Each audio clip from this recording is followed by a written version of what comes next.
Plumbing, Not Popper, or The Problem with Step, by Pastor Manuel Laproig, first published in the journal Proof of Concept or Get the Fuck Out, volume 0x13.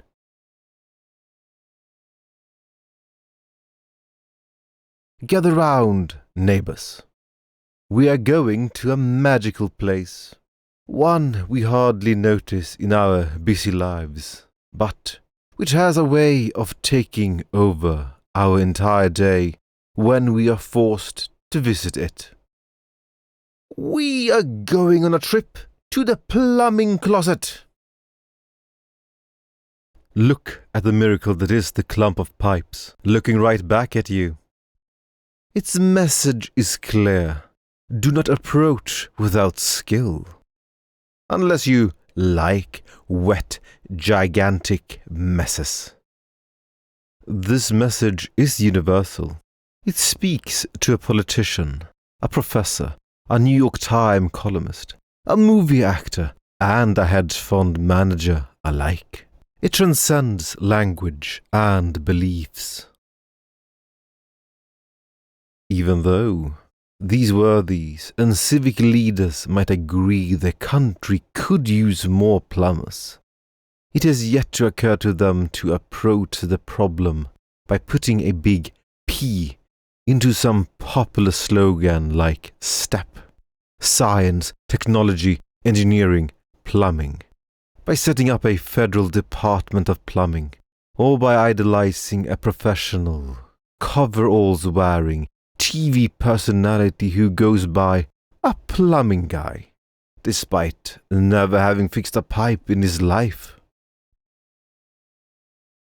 They somehow know that these things will do diddly squat to address the shortage of plumbers.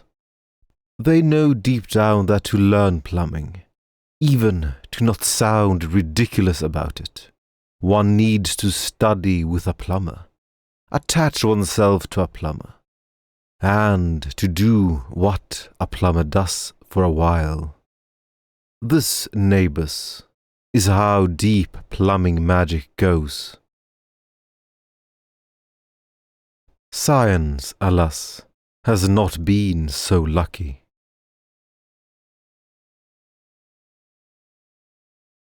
It is fashionable to talk about how we need more scientists and how we can direct and improve science, quoting grand theories that explain science while similarly educated people nod approvingly.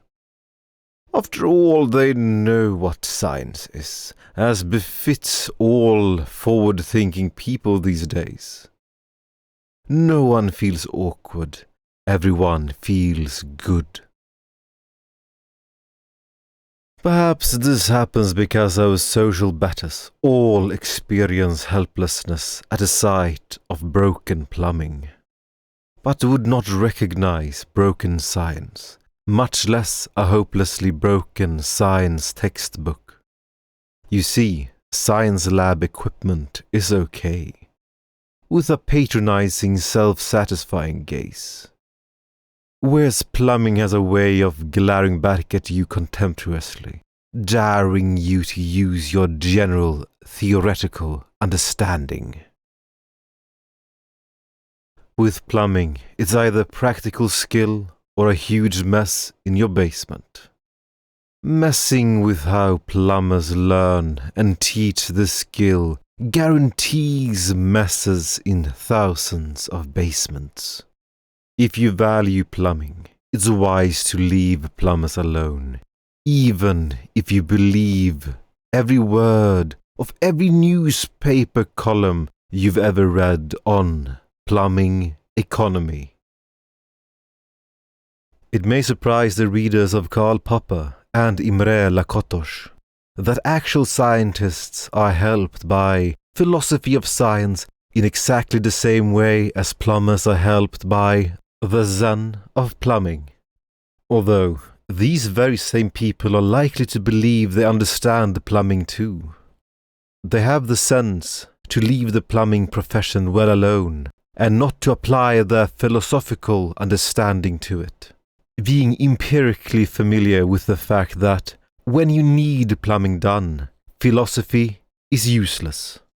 Only skill stands between the water in the pipes and your expensive library. By far, the worst hit to a profession is delivered when a part of the professionals actually welcome philosophers lauding it, politicians bearing gifts and grants, and governments setting up departments to promote it. Forms to fill, ever-growing grant application paperwork, pervasive performance metrics, and to explain basic fallacies to well-meaning, but fundamentally ignorant, hugely powerful committees come later and accumulate. In the context of metrics, charlatans always win, because they don't get distracted by trying for actual results.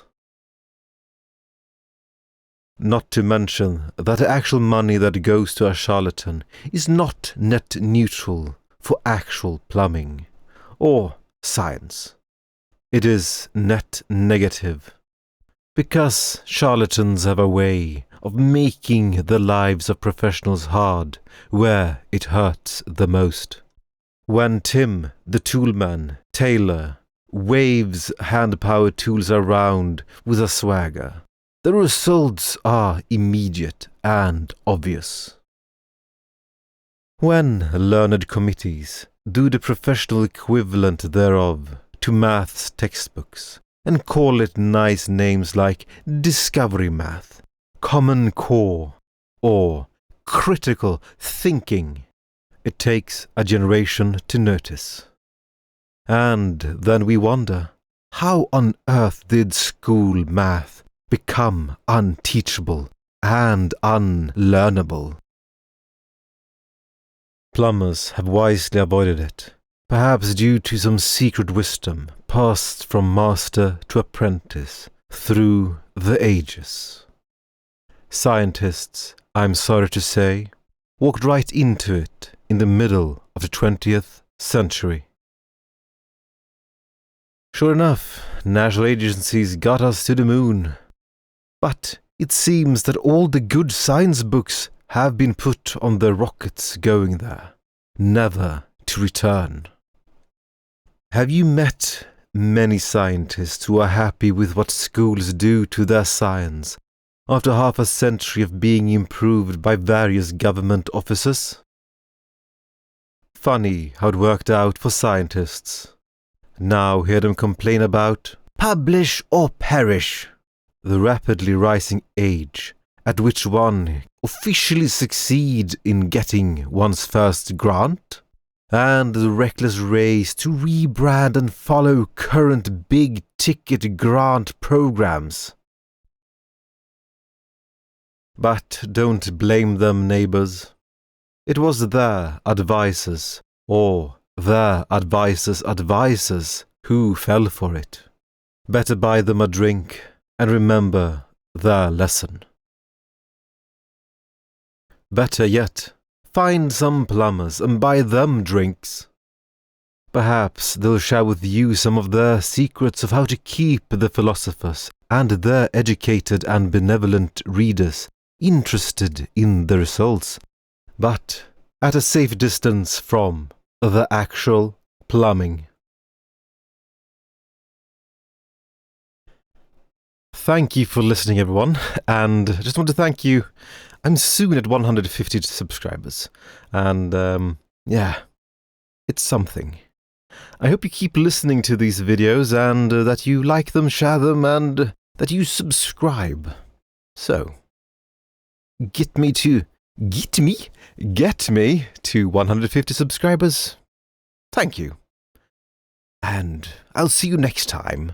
Toots, everyone. Bye bye. Bye bye. Bye bye. Goodbye.